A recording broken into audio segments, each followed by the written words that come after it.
from the local garrisons. The organisers had insisted on adding 12 cannons to the orchestra, which were meant to fire on the final chords of the apotheosis. But when the moment came, they could not be fired because the lighters had been lost, although 2 were lit with a cigar, which caused their fuses to fizzle in the air, fooling some of the audience into thinking that had been intended all along. Berlioz had been commissioned to compose a cantata, Le Chant des Chemins de Fer, to a text by the writer Jules Janin celebrating international peace and brotherhood, ideals which the railways inspired. Composed for a tenor soloist, orchestra, and several choirs, the cantata was performed at a banquet in the Hôtel de Ville following the concert on the Esplanade. The cantata was sung with uncommon verve and fresh voices, Berlioz reported to his sister Nancy. But while I was in conversation in the adjoining room with the Duc de Nemours and Montpensier, who had asked for me, my hat was stolen, along with the music of the cantata. The score was recovered, but the hat was not. At 2 o'clock in the morning, the convoy of revellers continued on their journey to Brussels. At Kortrijk, the first Belgian town, the whole population appeared at the station to greet the extraordinary trains from France. At Ghent there was a military parade with a cannonade. For the last stretch of the route, from Mechelen, the front 2 trains progressed in parallel, entering the station in Brussels to cheers from the assembled crowd at the same time. The French princes were received on the platform by Leopold, the Belgian king, and his French wife, Louise of Orléans, the prince's elder sister. There was a banquet in the Grand Palace, and a ball given by the Belgian railways in the newly opened Gare du Nord. The station was converted into a ballroom by constructing a wooden floor above the tracks, suspending chandeliers from the glass roof, and importing tulips by the wagon-load from Holland. "We have never seen a ball as magnificent as this," claimed the correspondent of Le National.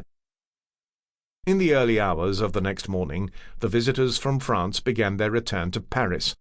The 330-kilometre journey took just 12 hours, a quarter of the time it usually required to make the trip by stagecoach, the fastest mode of transport before the railway. Soon national boundaries were being crossed by railways everywhere. A new era for European culture had begun. Artists and their works could now move around the continent much more easily. Berlioz would travel on the line from Paris to Brussels on his way to Russia for a concert tour in 1847. At that time he could only get as far as Berlin by railway, but on his second tour of Russia 20 years later he could travel all the way from Paris to St. Petersburg by train. From these decades, the railways would be used by orchestras and choirs, opera and theatre companies, touring exhibitions of artistic works, and writers on reading tours.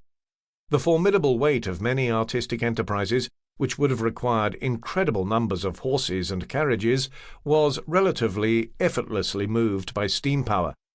An international market would be opened up for cheap mass reproductions of paintings, books, and sheet music. The modern age of foreign travel would begin, enabling Europeans in much greater numbers to recognize their commonalities. It allowed them to discover in these works of art their own Europeanness, the values and ideas they shared with other peoples across Europe, above and beyond their separate nationalities. How this European culture was created is the subject of this book.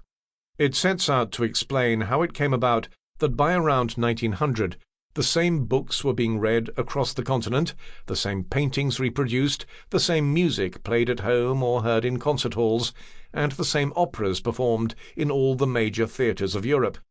How, in sum, the European canon, which forms the basis of today's high culture, not just in Europe, but all around the globe where Europeans settled, was established in the railway age. An elite international culture had existed in Europe since at least the Renaissance. It was built on Christianity, classical literature, philosophy and learning, and had spread through Europe's courts, academies, and city-states.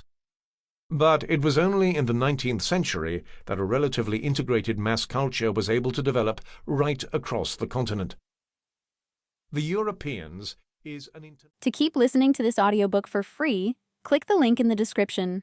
It will take you to a free Audible trial where you can listen to this and many other books for free for 30 days.